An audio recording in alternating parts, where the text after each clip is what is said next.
For Your Health News is here with the CEO of the National Minority Quality Forum, Dr. Puckrein. We are so excited to have you here. Why? Because the Cancer Care Equity Summit is a huge component of the work, and would love to spend some time talking about why this moment is such a critical time for this conversation. Well, I am so glad to be here with you. Thank you.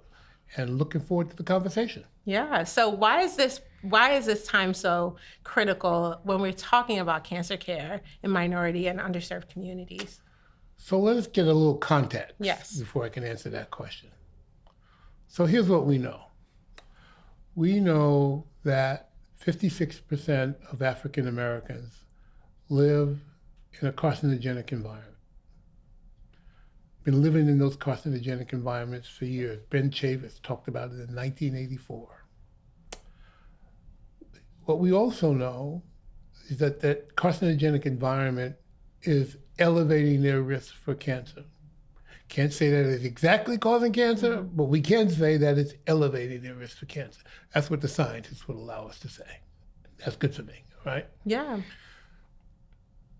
What we also know is that they have a high prevalence of cancer. And I'm not just talking about African Americans, I'm talking about those who live in a carcinogenic environment brought on by hazardous waste, brought on by public policy that allowed waste sites to be placed where people live. Yeah. Right? Only person I know doing that is pigs, right? Yeah. Live in their waste. I'm sorry. Yeah. I'm just being direct. All right? So our public policy allowed that. We all voted. We may have liked the vote, but it was public policy that we're going to do that. Yeah. All right? And so now you can go into rural white communities and see it. You can go into urban communities and see it. You can go into poor Black communities in southern states and see it. You can go to Navajo nations and see it. You can go to Asia. I'm just making it clear it's that everywhere. it is everywhere, Yeah. right? Everywhere we look, right? Because I don't want people to think, oh, this is a Black folks conversation. No, this ain't about that. Yeah. Okay. All right. So what we also know is that many of these communities are medically underserved. Yes. And what do I mean by medically underserved? What I mean is that they're not likely to get standard screenings for cancer. There are no clinical trials in those communities. That their cancer is likely to be detected late, meaning it has metastasized through the body.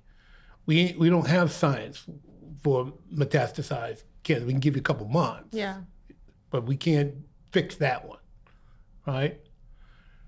And so what it means is that their survival rates are poor. And by the time they get to the doctor, It's too late. Like, too late, baby. Yeah. Go home and get your stuff together. Yeah. Right? It's very important. Yeah. All right. So that's the medical reality against the environmental reality. That's why they can say, I can look at your zip code and predict your life. Yeah. That's what they say, right? But what's also important is that the science has changed. We now have the capabilities to detect cancer at an early stage. The early stage is called stage 1 and 2. So we can detect cancers at stage 1 and 2. Think about that. Yeah. And if you can detect cancer at stage 1 and 2, we're beginning to have therapies that say, oh, we can almost cure that. At least we can take care of it. We can extend your life. And if we extend your life, maybe the science will catch up, right? Those technologies are not getting into those communities. We call those communities medically underserved cancer care communities. They don't have access to that. Now, people that can write a check can get those technologies. So what that means is that people who can write a check, they can get those screenings. But poor people, and it's poor people that live in these carcinogenic environments, they can't write that check, right? So what's starting to happen is that the disparities, the inequities in cancer care are going to start to grow because the affluent folks are going to go write that check. The poor people, they don't even know that the technology is there, right? They don't even know that, let alone write the check, right? And so we're looking at it and say, wait a minute. Why would you not use that technology to surveil the population? Because we don't know it, because the scientists don't tell us whether the carcinogens are actually causing cancer or not, but we could use those new tools, they're called multi-cancer early detection tools, to surveil the population, right? To give those tests so that not only can we tell an individual whether you've gotten a signal for cancer or not, but it will also allow us to look at the prevalence of cancer by stage. There are 4 stages of cancer. So we could say, 2% is at 1 stage, 3% is at 2 stage, et cetera, and we can begin to organize our medical interventions because we have a deeper sense of how cancer is presenting in those communities. Yeah, right? for sure. Yeah. And that research is incredibly important, and we're going to talk about this report, right? The report really is a partnership with the CEO Roundtable on the Cancer Moonshot initiative. What were some of the things that this report helped you, essentially will help the public understand why this is such a critical mission for President Biden? And you've said something before about this is one of the most important times to live in when it comes to cancer care. Right. So what I'm describing to you in terms of the carcinogens, who can get access to them or not, that's what's in the report. Yeah. That's what we're describing. Yeah. And we're giving folks the context, right? And what we're saying is that we have to fix this, right, as a matter of public policy, because the public policy created the environmental problems. It also made them medically underserved. And so now we're saying that the moment has come to fix this. And what's driving that moment is the new science. Yes. Right?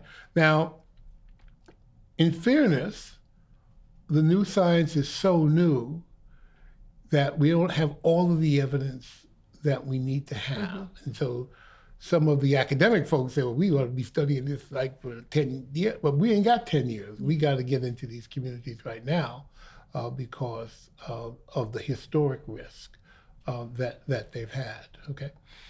And so what's pulling this all together is that the president launched the Cancer Moonshot, in which his mission was to reduce cancer deaths by 50% over the next 25 years. And we looked at it and we said that if you're going to do the Cancer Moonshot, you got to go into those communities, right? And fix that problem. Absolutely. Otherwise, the Cancer Moonshot is not going to work. It's part of going to ground with it. And so we said, we're going to take that on. That's what's in our report. We're going to go into those communities and we're going to set up demonstration projects.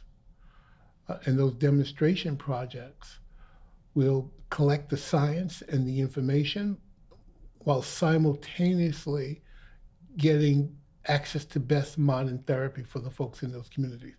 So we describe it as we're going to build a plane and fly it simultaneously. We ain't going to wait, right? We ain't asking anybody to wait. We're going in there and doing that. And it's kind of what we did with COVID. Yes. And so we've had that experience and how to take on unique problems like that. So that's what's in that report. And I think what was interesting about it is that, I don't know if people are paying attention, but the Biden administration, they're saying that those environmental waste created carcinogens that have caused cancer in those communities. Yeah. We're not saying as much as they're saying. Yeah. They're saying it in their goals. There's no administration has said that before. That's a big. Yes. People ain't reading the fine print. Yeah. But that's a big deal that the Biden administration, a sitting president, is going on record to say that this is exactly, and folks ought to pay attention to that, because what he's also saying, as part of the Cancer Moonshot, is a call to action for everybody. It's not just a government program, it's a program where he's encouraging public-private partnerships to fix a problem, right? And we say, okay, got that. So let's go fix these communities and let's go fix them now. Yeah, and throughout this podcast, we've had multiple guests really highlight the public-private partnerships, and that's a major key to making sure that cancer care is top of mind. Yes. So many people don't think to bring in public and private partnerships in this conversation. Why was it important for NMQF to have that? Not just, we only have people from administration and federal agencies, but even partnering with the CEO roundtable. That's huge, right? Yeah, I think the way I would describe it to you is that at the National Minority Equality Forum, we think that healthcare is about mitigating patient risk. And what I mean by that is we want to keep people out of the hospital. We want to keep them out of the emergency room. We want to keep them from disability. We want to keep them from dying. We want to make sure that they have a high quality, long life, right? And what we see in those communities is that lives are getting cut short because of public policy inaction.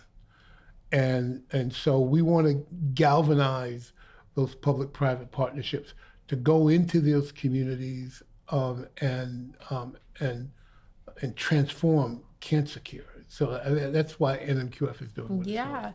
And the momentum, this happens a lot where people have one meeting, one conversation, we solve all of the world's problems while we sit in front of each other, right. And then the momentum goes away. Right. And how do you ensure that this momentum outlasts administrations and outlasts even making sure that this momentum doesn't just stop in one moment in time? That's such a great question.